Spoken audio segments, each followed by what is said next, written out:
जी हाँ नाज़रीन, drama serial रस्म वफ़ा की नेक्स्ट आने वाली एपिसोड में आप देखेंगे कि इरम नूर को फ़ोन करती है और कहती है कि आपने अच्छा नहीं किया है। अगर आपको पता चल ही गया था कि मेरे दिल में उसामा के लिए क्या फीलिंग है, तो आपको ये बात खाला से नहीं करनी चाहिए थी। आप जानती हैं कि खाला ने मेरी माँ को मेरे ही सामने किस कदर जलील किया है और मैं कुछ भी नहीं कर सकी। लेकिन मैं आपकी तरह नहीं हूँ जिसने फवाद भाई के जाते ही उसामा पर डोरे डाले और उसामा को अपना बना लिया। आपने कभी सोचा है कि उसामा ने आप ही को क्यों चुना? अलिशबा को छोड़ने के बाद वो मुझसे भी तो शादी कर सकते थे ना। जिस पर नूर परेशान हो जाती है और कहती है कि मैंने अम्मी से कोई ऐसी बात नहीं की, लेकिन मैं फिर भी उनकी तरफ से खाला से माफ़ी मांग लूँगी। जिस पर इरम कहती है कि आप माँ बेटियाँ हम माँ बेटियों से दूर ही रहें तो ज़्यादा बेहतर होगा, लेकिन सोचिएगा ज़रूर, हो सकता है कि उसामा वाकई आपको पहले से पसंद करता हो और ये सारा खेल रचाया गया हो। जिस पर नूर परेशान हो जाती है कि आखिरकार इरम इतनी बड़ी बड़ी बातें क्यों बढ़ कर रही है। उधर आप देखेंगे कि ज़ारा बहुत पुरसुकून हो जाती है जब उसे पता चलता है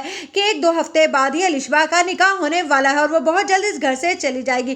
तो वो ताहिर से कहती है, चलें, एक बात का तो मुझे शुक्र हुआ कि अब अलिशबा इस घर से चली जाएगी, फिर आंटी का रवैया मेरे साथ बिल्कुल ठीक हो जाएगा। ये बातें खड़ी ताहिर की माँ सुन रही होती है और वह कहती है, वाह ज़ारा, तुम्हारा खेल तुम्हें लगता है कि अब एंड होने लगा है, लेकिन मैं ये खेल ख़त्म नहीं होने दूंगी। तुमने क्या सोचा था कि तुम मेरी बेटी अलिशबा को इस तरह से इस घर से जल्द रुखसत करके इस घर पर राज करोगी? तो मैं तुम्हें इस घर पर राज नहीं करने दूंगी।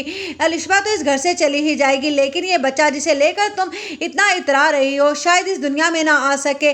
मुझे फिर से पोते पोती मिल ही जाएंगे, लेकिन इस वक्त मुझे ताहिर की ज़िंदगी से तुम्हें निकाल कर बाहर खड़ा करना है।